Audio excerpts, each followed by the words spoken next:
We're going to cover the NFA firearms, the firearms that are defined by the National Firearms Act of 1934 here in the United States. This can be a large, sometimes complicated subject, so in this presentation we hope to offer a thorough yet concise overview of these firearms. Because we'll be talking about legal information, feel free to pause here and read the warning that we're not lawyers. We're giving you the information as we've researched it to the best of our abilities. So let's take a look at the National Firearms Act. Sometimes these firearms or these weapons are called NFA or Class 3 or Title 2. Of course, we're talking about things like suppressors and short shotguns and short rifles, pen guns, cane guns, hidden guns, and of course fully automatic. They're all defined by the National Firearms Act, so in this video we're going to talk about what the Act is, a little bit of its history, what firearms are defined by it, how one can legally acquire those firearms. We'll touch on a Class 3 license, as well as where these NFA firearms are legal, and some costs associated with them. So the National Firearms Act is an act of Congress. It was established in 1934. It imposed a tax on the manufacture, transfer, and importation of certain firearms. And in order to levy that tax, it needed to register those firearms. Now, it was later altered by the Gun Control Act in 1968, and yet again in 1986 by the Firearm Owners Protection Act. We're not going to get too much into those, but we do need to mention it is a dynamic law that has changed over the years. So for this discussion, we're also going to give it a parameter of individuals only. We're not going to talk about importation, licensed dealers, or military and law enforcement. So what are the NFA firearms? Certain firearms are defined and regulated by the National Firearms Act. Let's start real briefly with what are not NFA firearms, and that's your typical pistols, revolvers, and handguns, rifles of standard length with barrels over 16 inches, shotguns with barrels over 18 inches, and any long gun over 26 inches overall. It also does not include any of the sporting ammunition or signal flare guns. So what are the NFA firearms? Of course, we talked about machine guns, the short rifles, the short shotguns, suppressors, something called destructive devices, and then any other weapons. So we'll start out with the machine guns. The definition of the machine gun is anything that can fire more than one round with one pull of the trigger. Of course, we all know that means full automatic and burst fire, but just to clarify, that does mean 2 or 3 round burst, and really anything that can shoot more than one round with one pull of the trigger. It's important to note that, again, these laws are interpreted, and courts have held that when a firearm malfunctions so that it can shoot more than one round with a single pull of the trigger, that does constitute a machine gun, and all laws would apply. When we're talking about machine guns, they can be divided up into 3 general types, and that's transferable, dealer samples, pre-86 dealer samples, and post-86 dealer samples. So let's talk about that. The 1934 Firearms Act defined machine guns and classified them as either domestically made or imported. And at that time, any of them could be registered and owned by private individuals with enough interest and money to do so. When the NFA was altered by the Gun Control Act in 1968, that changed, and no more imported machine guns could be brought into the country. So only machine guns manufactured here in the United States could be privately owned from that point on. However, any imported machine guns that were privately owned before 1968 were grandfathered in. But you can start to see where we're going to have a smaller and smaller pool of machine guns to deal with as individual owners. Now in 1986, the Gun Control Act was further modified or altered with the Firearms Owners Protection Act, and that said that even domestically manufactured machine guns could no longer be purchased by individuals, that they were restricted to military and law enforcement only. And again, you can see how, again, that's going to, again, shrink the pool of available machine guns. So the machine guns that are legally transferable is a fixed number, and it's unfortunately dwindling because their machines and things do break. For a legal definition of machine guns, you can check out U.S. Code and just pause here.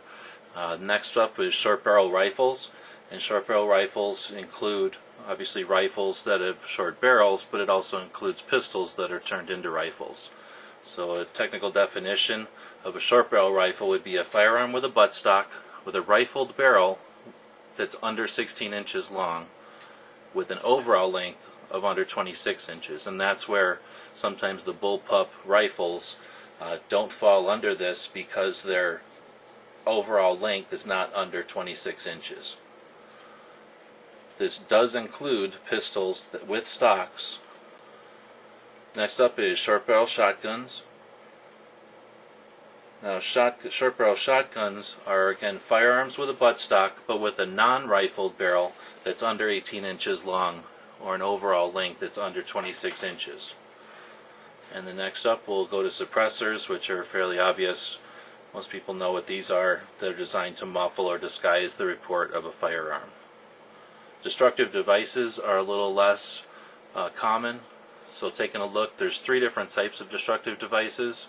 First off, you have your obvious grenades, bombs, missiles, basically any projectile with more than a 1/4 ounce of charge or of explosive or incendiary chemical. Then you've got your second type of destructive device would be a non-sporting firearm with a bore over 0.5 inches. So things like the grenade launchers and mortars, and because it doesn't have a sporting purpose, the 12 gauge street sweeper was also put into the destructive devices and then thus regulated. The third type of destructive device would be any combination of parts where their intended use would be to convert a destructive, to create or to convert a destructive device. So in other words, you can't have the parts for a destructive device readily available. Those still fall under this National Firearms Act. Again, there are some exceptions because when you talk about a non-sporting firearm with a bore over 0.5 inches, shotguns would fall into that. So shotguns have a sporting purpose, and that exempts them from the National Firearms Act. That can be a subject of some debate, as you'll see in the news, as the ATF is deciding whether or not the Sega 12 has a sporting use or not. Other things like signaling devices, things that throw lines from boats, things that are not firearms are also typically exempt, where they might technically fall under the destructive device definition. Again, if you want to take a look at the actual definition, they're available online at the ATF website. Next up is the any other weapons category, and this is sort of a broad catch-all. In fact, if you go to the ATF website, they define it as a broad catch-all to regulate any firearms which the ATF deems deserving of registration and taxation.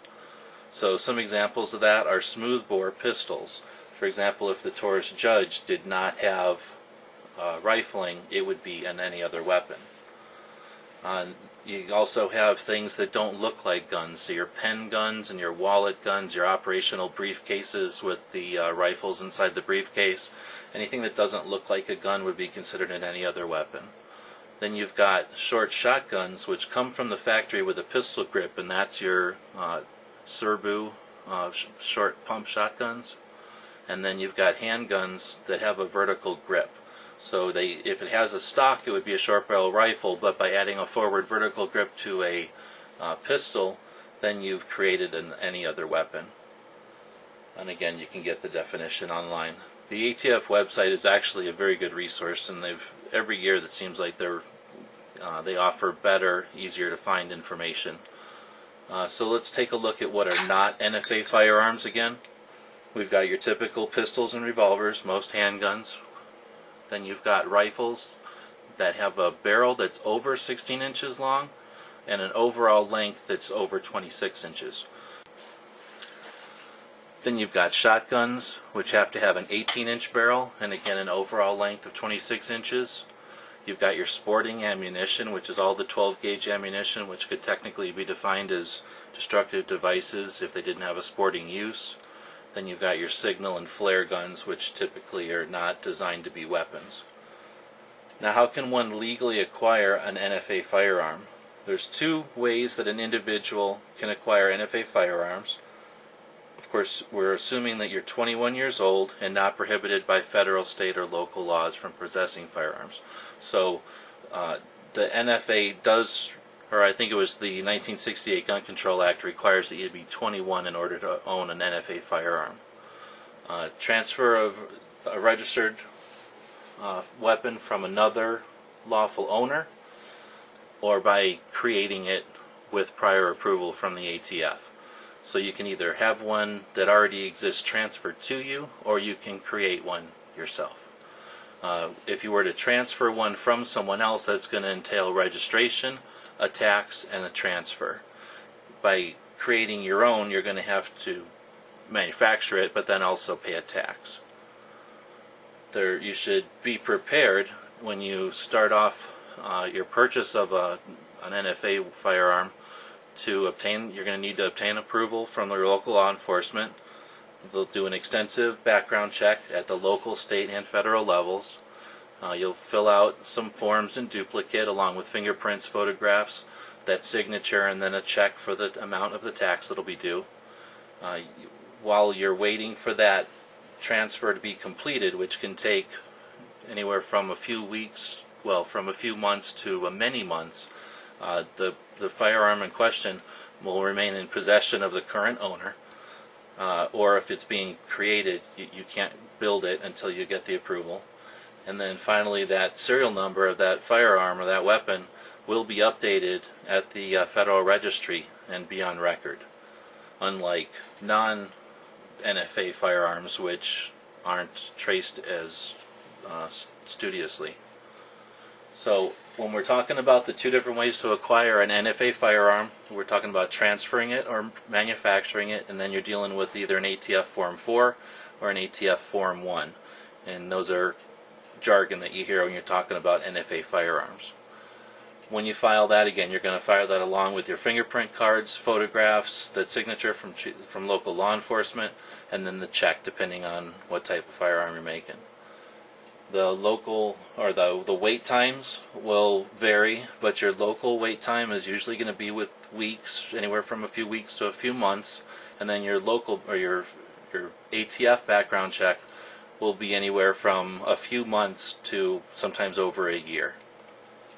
Now we'll talk briefly about a Class 3 license. Many people think or hear or are told that a Class 3 license is necessary to own NFA firearms. Of course, this is not the case.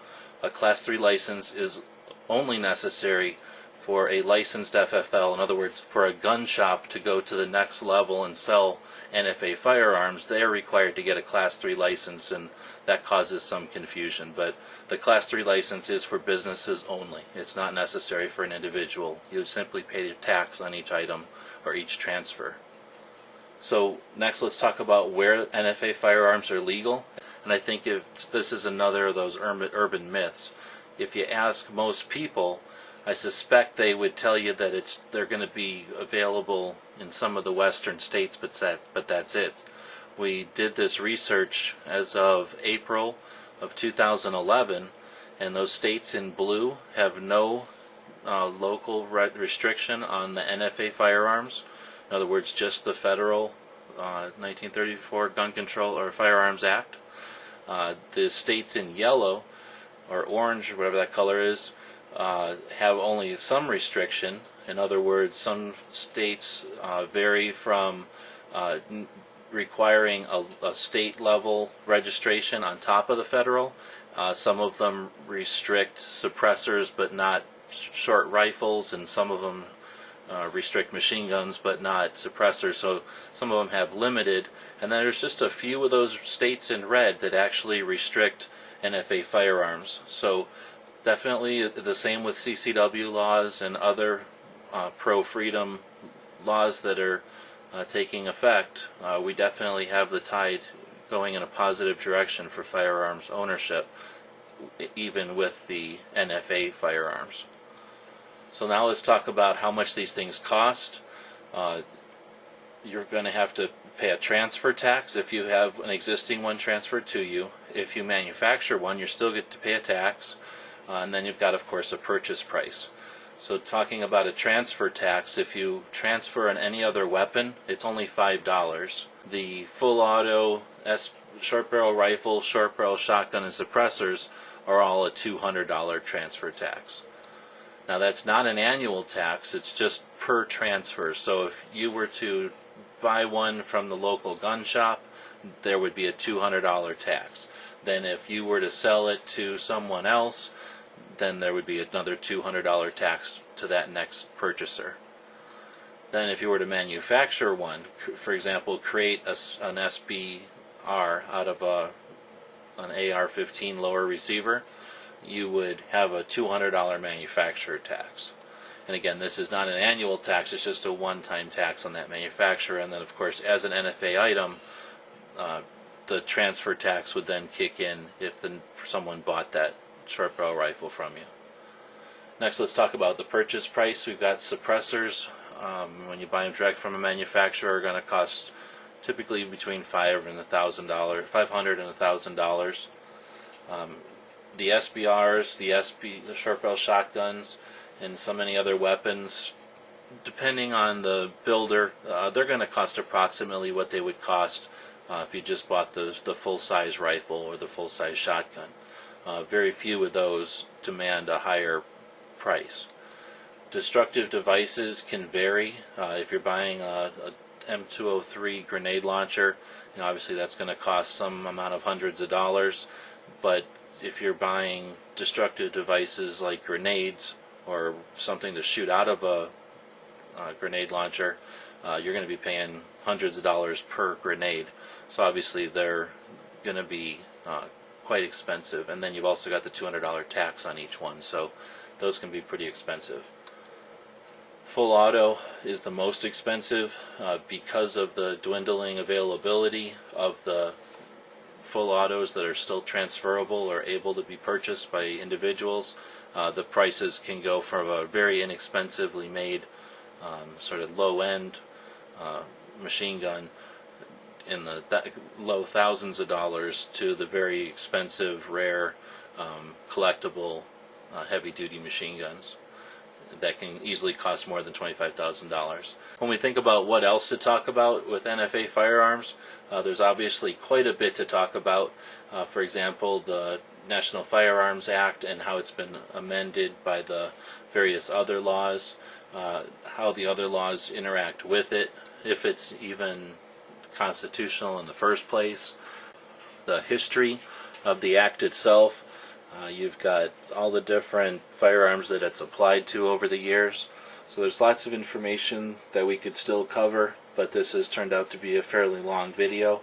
We'll go ahead and wrap it up. If you did see any mistakes or if you have any suggestions for us, please let us know in the comments. And again, this will be considered our first draft, and in the future we'll update this presentation. Thanks for watching.